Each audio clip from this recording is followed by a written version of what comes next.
So we'll start with Raghu's son, and his name is Girish Raghunathan. He's still in middle school, no, for elementary school. So he's by far our youngest student yet. Okay, and the first day I remember when he came, he was crying, and he didn't even want to be there like somebody else I know here. I don't want to give names. So, but he has worked so hard. No, you never cried, John. But it was real fun working with them, and it was so nice to see that Girish actually dragged his parents out into the car to come to the class, second class onwards. And amongst all the children, I think he's the guy who did the maximum research on every single topic that he spoke on. And I think all the children will agree with that too. So it's been 4 months, snow, cold, rain, and well, there is no spring yet, but it was a lot of fun as long as it lasted. And I hope you enjoyed that. So Girish is going to speak about his visit to Kenya, okay? And at the end of it, if you don't want to catch a flight to Kenya today, shame on me. Correct? Come on, all the best, buddy. Go. And really keep quiet, and as I said, take the phone calls outside if you must, and if anybody else comes, hi, call them. You can wait there. You can go out there, and then you can.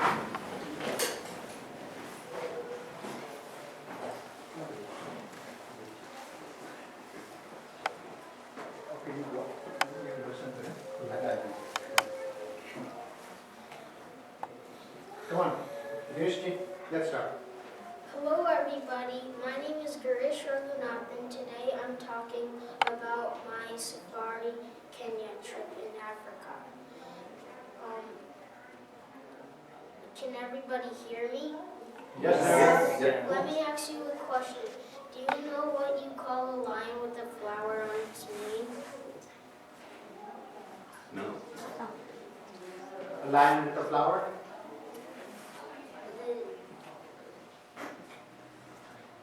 Lioness? Lady in the white shirt, flower thing? The lady in the white shirt said flower mane, and that is incorrect. It is a dandelion.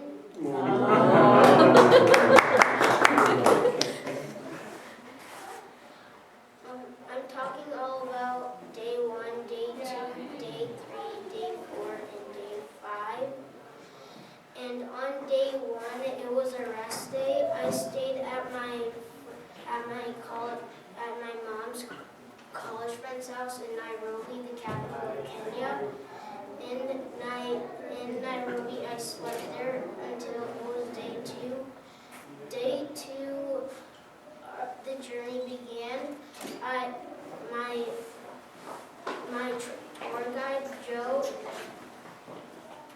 picked me up and drove me to Amboseli National Park. It is a safari place in Kenya. The main thing about the place was to see elephants.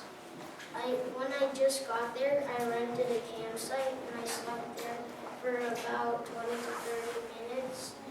Then our tour guide woke us up and we drove deeper into the forest. I first saw thousands and thousands of animals like zebras, elephants, buffaloes, wildebeests, and many more animals. In the safari, I went deep. I saw more animals. Do any of you know why I saw tons of animals? Because it was a safari. What? Sorry, Girish, can you be a little louder, sweetie? Do you know why I saw thousands and thousands of animals?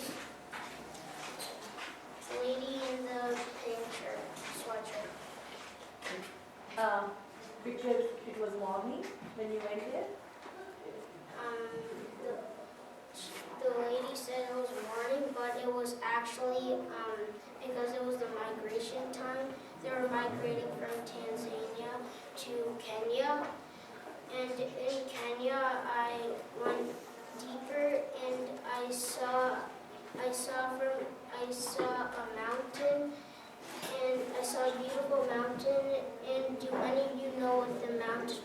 mountain was called.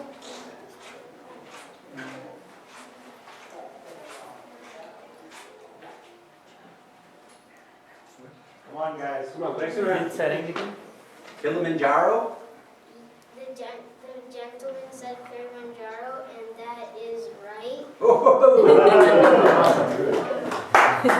It was a snow-topped mountain, and on the foothills of Kilimanjaro there were a lot of elephants.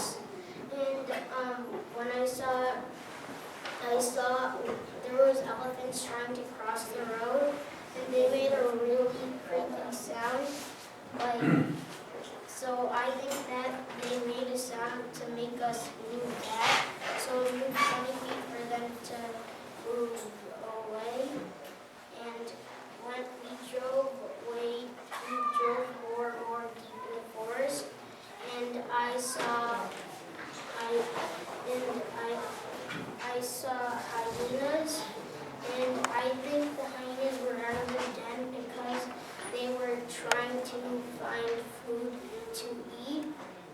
So I looked for any dead animals if there were there, but unfortunately I couldn't see any of them. And I went back to the campsite and I slept there until it was day 3. And on day 3 I woke up and I went to Masai Mara. It was one of the best safari places in the world, and it was also one of the biggest. And when I got there, it was already the end of the day, so I stayed there for another day. And on that day, when I heard hyenas laughing, hee hee hee hee hee, and lions roaring, roar, and I heard many more animal noises. And when it was day 4, I saw more animals. I went deeper into the forest in Masai Mara, and I first saw Masai warriors. And do you know why the warriors were wearing hot colors like red and orange? Blending with the different clans. No, it was. Want to repeat what he said, Beta? The gentleman said he blended with different plants, and that was incorrect. It's to scare off animals, like if something tries to hurt them, because they live in the forest. And after they taught me how to use a slingshot, and this was a slingshot I got from Kenya. You could hold it if you want. You can pass it around. Cool.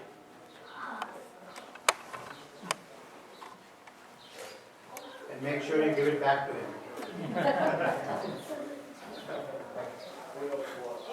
And they taught me how to use an African slingshot. And they were really tall. They could jump really high. And they were really skinny but strong. They could take down a lion. And after I saw the Maasai warriors, I got to see animals. Like I saw a pride of lions, and they hunted down 1,000-pound buffalo. And they ate the animal quickly because they didn't want scavengers like a hyena to eat the animal.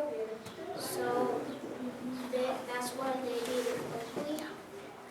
I saw another pride of lions, and there was plenty of cubs and a mother lion and a dad lion, and they went under the safari van, so we had to stay still not to hurt them.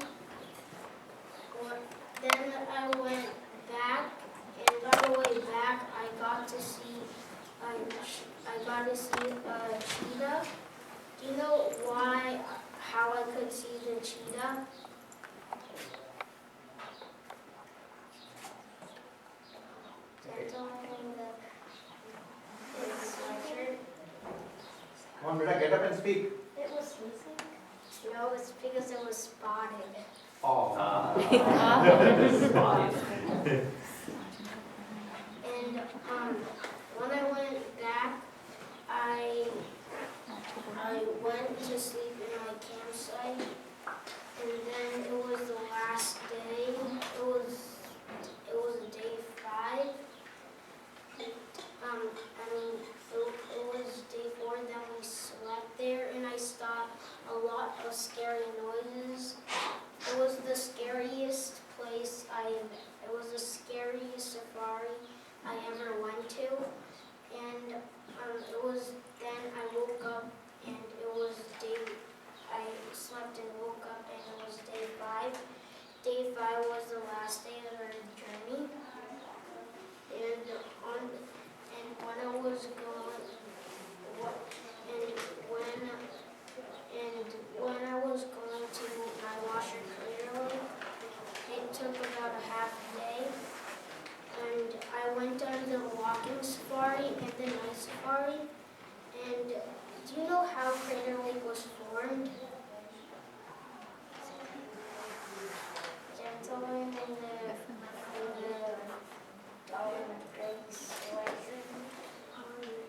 A landslide? Repeat. A landslide? The gentleman said because of a landslide, but it was because a volcano erupted, and then one of the pieces of the rock might have hit the ground, and it formed a big crater, and then water poured inside it, and it made a crater lake. That's why it was the Niagara Crater Lake. And when I went deeper, then I had a better campsite than last time. It wasn't really deep in the forest. It was more outside of it. I went on the walking safari, and in the walking safari I saw millions of animals close by, like zebras, elephants, and wildebeest, and many more animals. And there was one buffalo that was lonely, and if there's a lonely buffalo, that means it could charge at you. So I hid under a bush. Our tour guide told us to hide under a bush, and after I hid under a bush and it went away, I went forward and I stepped on a igneous rock. It was formed because there's mountains around the crater, and the rock might have hit it really hard, and one of the pieces of the rock might hit the mountains. And so I gotta take the igneous rock. I got to take the igneous rock home, and here you could pass it around.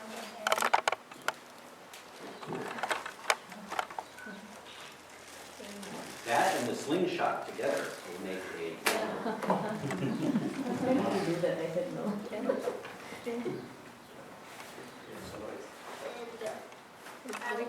I went on after the walking safari, I went on the night safari.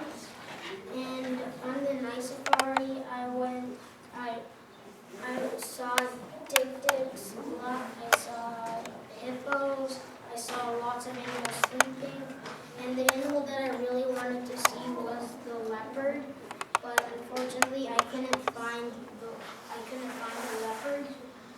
So after the night safari, my whole journey was done. I went back to India because I was doing a round trip. And let me summarize. I talked about Ambosli National Park and Masai Mara, and also Niagara Crater Lake.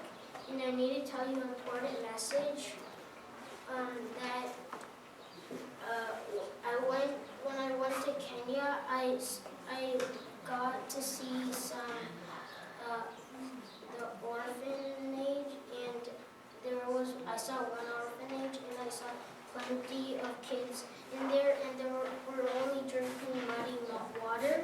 So then my whole Lego team donated lice straws, and we got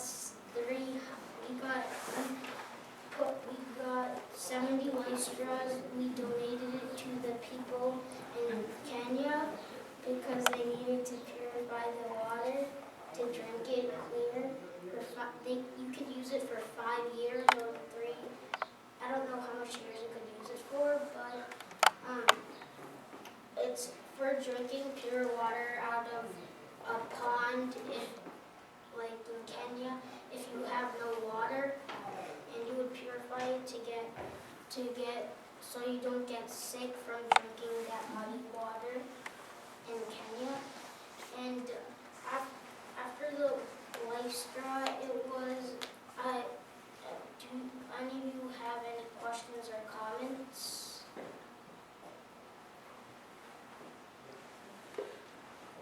Thank you, buddy. Okay, yes, okay. Okay, so one question, okay, we don't have too much time, so go ahead, you have a question? Yes.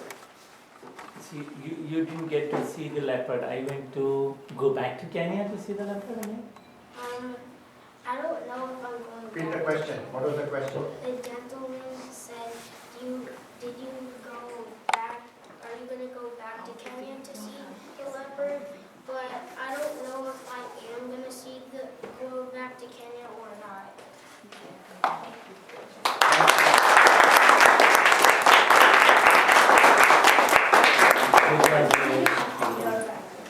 Introduce. Wrong. Girish, you are going to introduce. And who are you going to introduce now? Arohi. Arohi is from Waltham, and she's one of the best students. And, and she's in high school. And Arohi, can you please come to the stand? Thank you, Girish.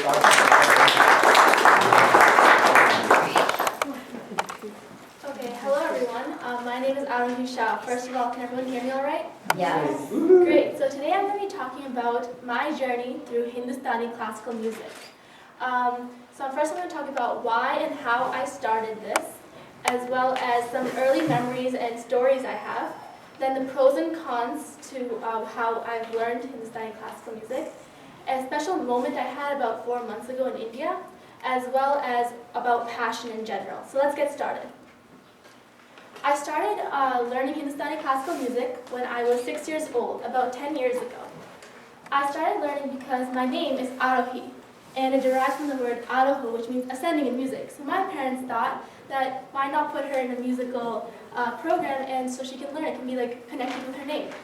So luckily, I have my best friend whose father teaches music, and he learns music for a very, very long time.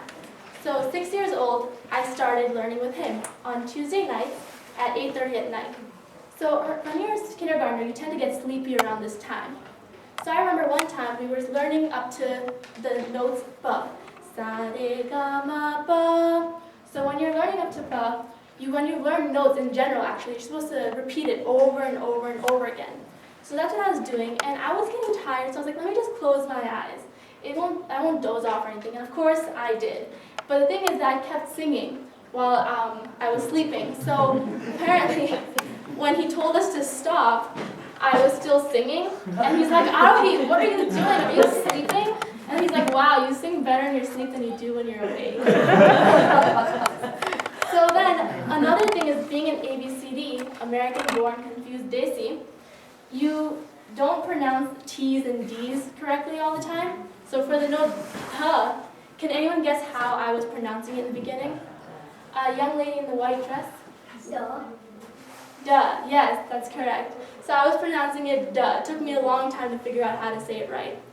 Another thing is that when you're singing, when you're younger, when you're supposed to sing higher, some children don't get the concept of high and loud. So as I was singing higher, I was ending up screaming. And so it's great to look back at these memories, and this has been part of my life for such a long time, and I look back and laugh at this. What I think was the greatest part about singing was that I got to do it with my best friend. So many times when I didn't practice or she didn't practice, we would call each other up and be like, hey, sing this for me really quick. Class starts in 45 minutes, let's go. And of course we had each other's backs, and it's something we could always talk about. What I didn't like, however, was having to wake up. So backtrack a little bit.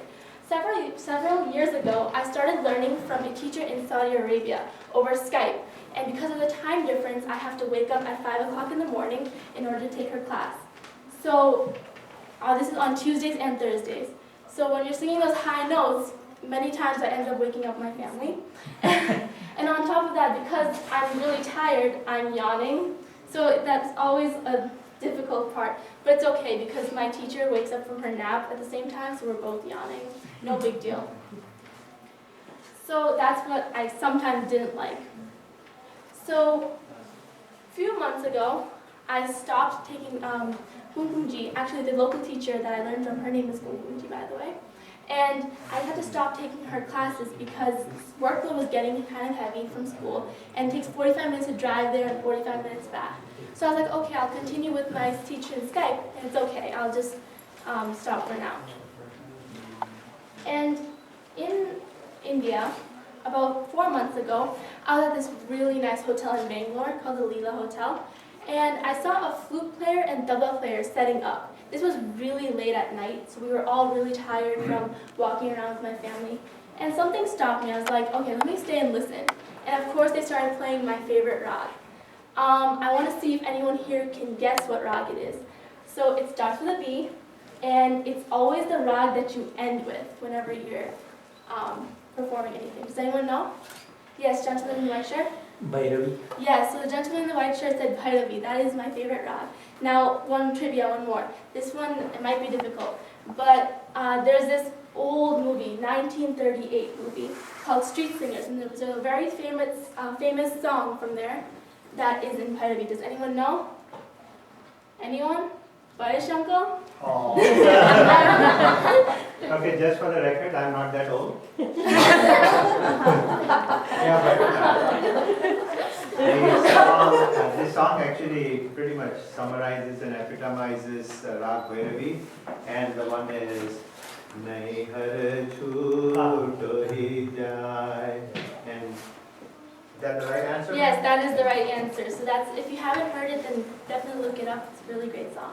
So back to my story. So I was just sitting there listening, and my family had gone up. They don't know this, by the way. They're learning this for the first time today. That I stayed there and listened, and I was like, music is really my passion. That's like the moment I realized that that was really my passion. It's something that identifies me. It's something that I can go to at the end of the day when I'm sad or something and make me feel better again. And I hope that everyone in life can find their passion like this. And if they haven't already, then there's always ways. Put yourself out there, learn, explore. You'll find it eventually. So this would be a good time if anyone has any questions. No? So thank you very much, and I hope that this inspires you to go out there and find your passion.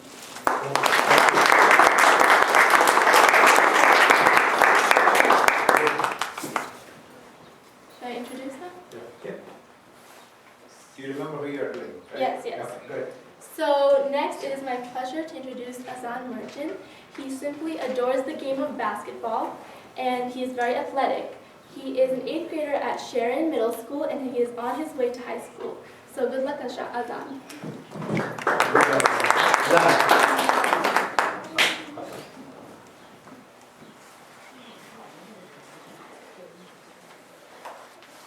Alright, what was the spider doing on the computer? Anyone?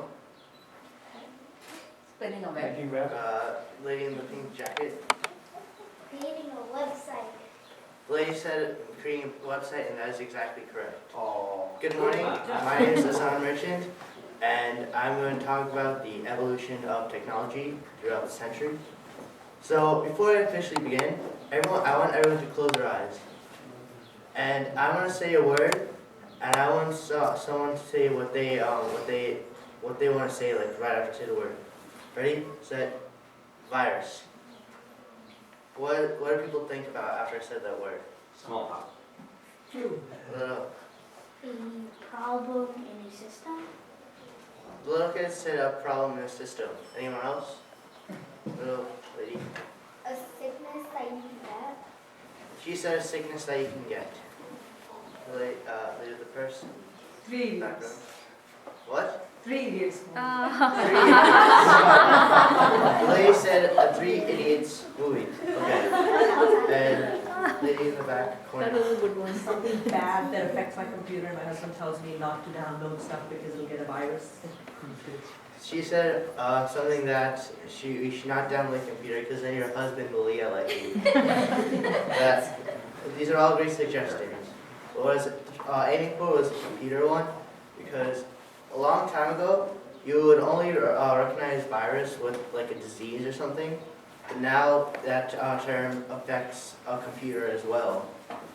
So let's just say what we're going to talk about today. What is technology? B, the wheel. C, popular technologies that have evolved throughout the century. And D, we have a question session. So let's start with A. What exactly is technology? Anyone know what the definition is? Anyone?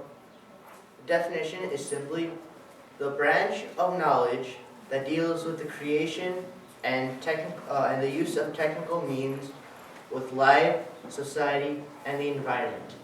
Does anybody understand what I just said? No? No. A lot of technical numbers involved. That just came off dictionary.com, so let me just put it in simpler words. It's basically an invention that comes from scientific base, meaning that people just go look up scientific research and they create useful inventions to help the human race. Everyone understand now? Yes. Anybody have any questions so far? No? Let's go on to B, the wheel. Can anyone guess how old the oldest wheel is in this room? Sir? Like 1700. He said 1700. Anyone else? I know the Wheel of Fortune is 30 years old. He said the Wheel of Fortune is 30 years old. That is true, but not exactly what I'm aiming for. In the caveman period? She said the caveman period. Do you know exactly what time? Yeah. So the oldest wheel is 5,350 years old. And no one knows who the exact creator of the wheel is. There are so many people who have been making the wheel throughout the ages of time. But yeah, we know that it's 5,300 years old. So, any questions so far? And how many wheels do you see today? Think about it. It has evolved over the century. First, it was just made out of wood, and now you see it being made out of rubber and metal. So, I think we should move on from that segment because we're now officially done. Let's move on to C. Popular technologies that have evolved today. Anybody have an idea of some popular technologies? Yes. Apple. He said Apple. Yes. Microsoft. He said Microsoft. Yes. I was going to say an iPhone. He said an iPhone. Yeah. An iPhone. iPad. All things that I was thinking of today. Think about it. We have so many popular technologies that have evolved over this century. Today, for example, Apple, iPhone 1, iPhone 2, iPhone 3, iPhone 4, iPhone 5. Now just you watch, there will be an iPhone 6. Another Apple product that's now evolving, iPads. iPad 1, 2, 3, and now there will be a 4. And let's think, anybody think of another evolved technology? All around.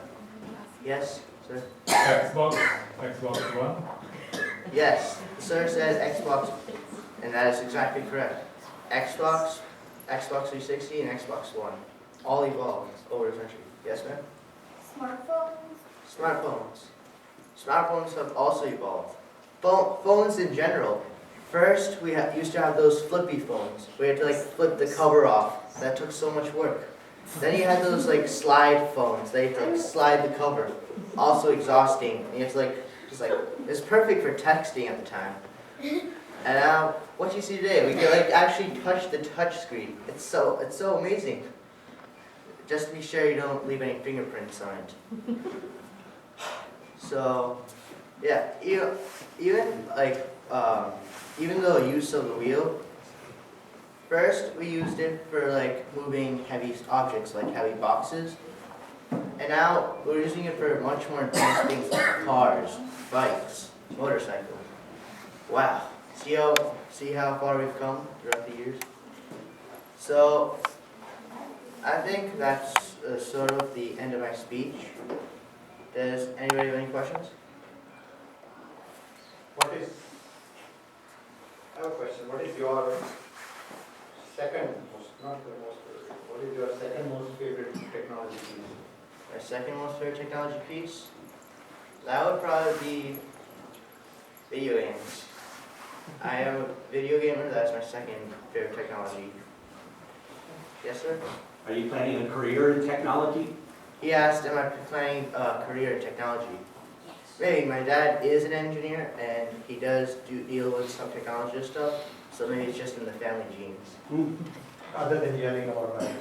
And then he said other than yelling about, you don't know. Yes? A tech manufacturer? A tech manufacturer, is that a question? No. Oh, that is what you are thinking of? Oh, a tech manufacturer. Very evolved stuff. Alright. Anyone else? No? Thank you for coming to my speech. It was a pleasure talking to you. And you're gone.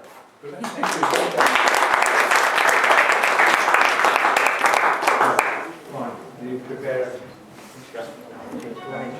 I'm interrupting. I was interrupting.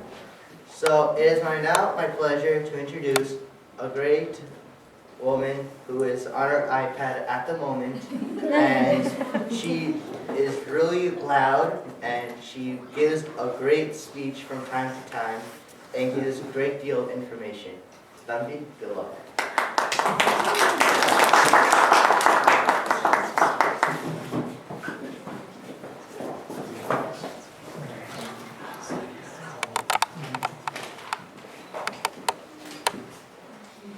Hi everybody, my name is Tanvisha, and today I'm going to be talking about the people who really care for you. The people who can be a pain in the neck.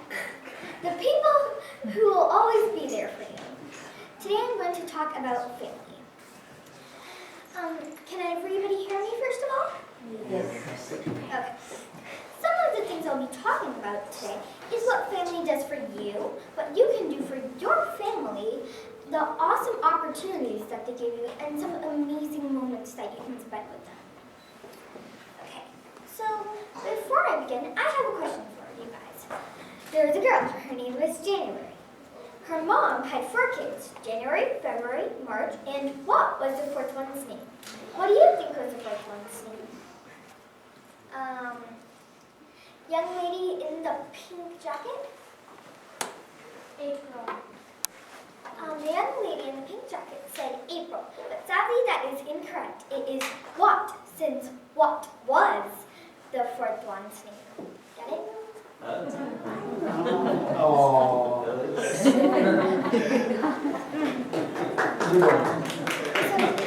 first, I'm going to be talking about what family does for you.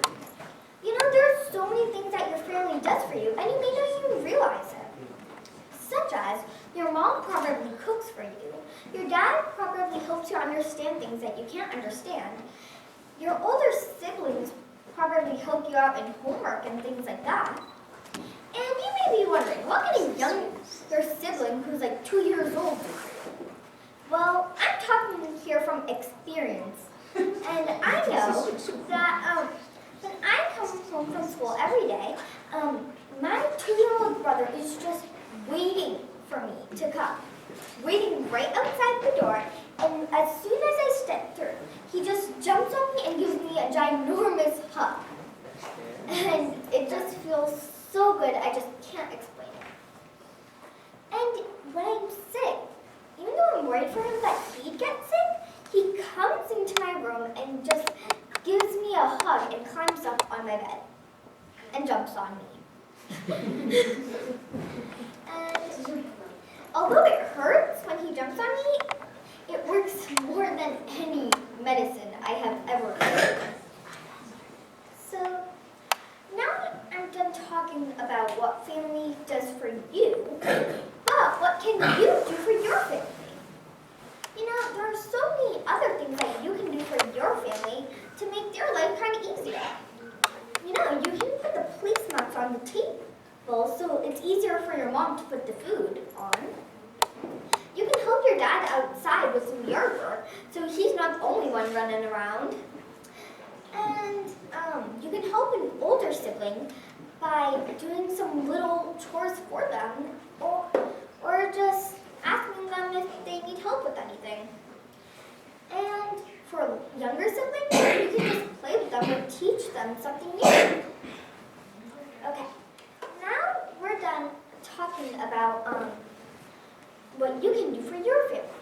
Now we're going to talk about the awesome opportunities that they give you. You know, there are so many opportunities out there that your family leads you to. Such as, I remember my family encouraged me to take dance lessons. And as I learned, we started to perform at different places, such as at my housewarming party in front of around 300 people, at the Norwood Valley function, which was around 200 people, and in front of around 800 people at Big Help. And it just felt so good to have my family by my side.